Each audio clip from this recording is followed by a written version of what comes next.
नमस्कार दोस्तों, स्वागत है आपका मेरे चैनल पे। दोस्तों, जैसा कि आप जानते हैं कि इंडिया को राफेल फाइटर जेट मिलने शुरू हो गए हैं और 5 राफेल जेट ऑलरेडी इंडक्ट कर लिए गए हैं और 3 आज आने वाले हैं। तो ऐसे में पाकिस्तान की एयरफोर्स पहले ही इंडिया से बहुत पीछे थी, लेकिन राफेल आने के बाद में अब उसका दर्द और ज़्यादा बढ़ गया है और अब इसी टेंशन में वह चाइना की तरफ भाग रहा है और इसका सोल्यूशन ढूंढ रहा है। आज हम इसी के ऊपर बात करेंगे। चलिए दोस्तों, शुरू करते हैं।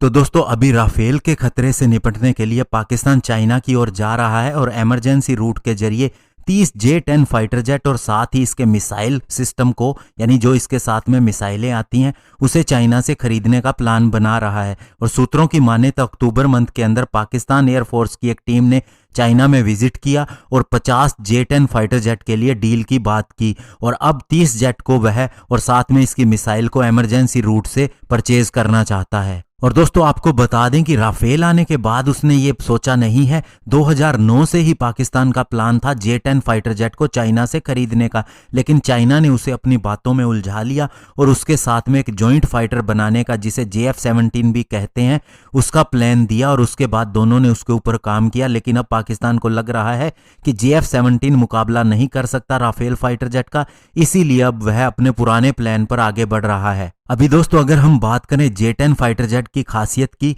तो ये दोस्तों एक्सपोर्ट वर्जन है जिसे J-10C बोला जाता है और ये चाइनीज एयरफोर्स के पास भी है। 4.5 जनरेशन का इसे माना जाता है। इसके साथ में PL-10 और PL-15 मिसाइल आती है जिसकी रेंज 250 किलोमीटर तक बताई जाती है और रडार भी इसके अंदर AES रडार लगा है। साथ ही इसके अंदर सिंगल इंजन है और 6000 किलोग्राम के हथियार ये अपने साथ लेके जा सकता है और इसके ऊपर 11 हार्ड पॉइंट है, यानी कि 11 मिसाइल और बॉम्ब इसके ऊपर लगाए जा सकते हैं। और पाकिस्तान की मेन चिंता का विषय ये है कि इंडिया के राफेल फाइटर जेट के साथ meteor air to air missile आई है और माइका मिसाइल आई है, जिसका पाकिस्तान के पास कोई भी तोड़ नहीं है और उसका कोई भी फाइटर जेट इसका मुकाबला नहीं कर सकता। उसके पास अभी अगर फाइटर जेट की बात करें तो चेंगडू J-7, मिराज 3, मिराज 5 इतने ज़्यादा पुराने हो चुके हैं कि वे इंडिया के MiG-21 के इक्विवेलेंट माने जाते हैं, लेकिन इंडिया के पास तो फिर भी बाइसन 11 का अपग्रेडेड MiG-21 है। और पाकिस्तान के पास जो JF-17 जो 110 के करीब फाइटर जेट है और 75 F-16 है,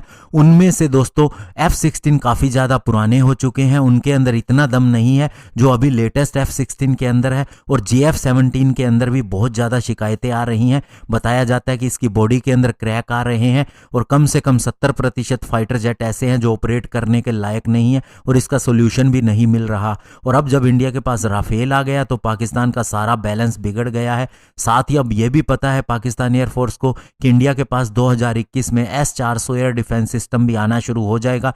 तब पाकिस्तान के पास कोई भी ऐसा फाइटर जेट नहीं होगा जो इंडिया का बिल्कुल भी मुकाबला कर सके। तो दोस्तों, इंडिया के पास राफेल फाइटर जेट 36 होंगे 2 या 3 सालों के अंदर, ये एक अलग चीज़ है। इसके अलावा इंडिया जो LCA तेजस का MWF वर्जन, यानी कि medium wait fighter jet category का प्लेन बनाएगा, या फिर जिसे तेजस मार्क 2 भी बोला जाता है, तब भी पाकिस्तान के पास जितने भी फाइटर जेट हैं उनसे वह कहीं ज़्यादा बेटर होगा, क्योंकि वो राफेल के इक्विवेलेंट ही होगा। और इंडिया के पास जब AMCA आ जाएगा तो फिर चाइना के पास भी ऐसा कोई फाइटर जेट नहीं होगा जो इसका मुकाबला कर सके। और अभी भी दोस्तों J-20 का कुछ भी नहीं कहा जा सकता।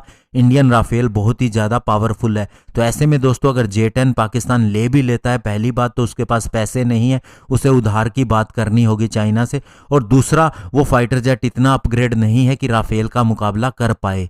धन्यवाद। जय हिंद।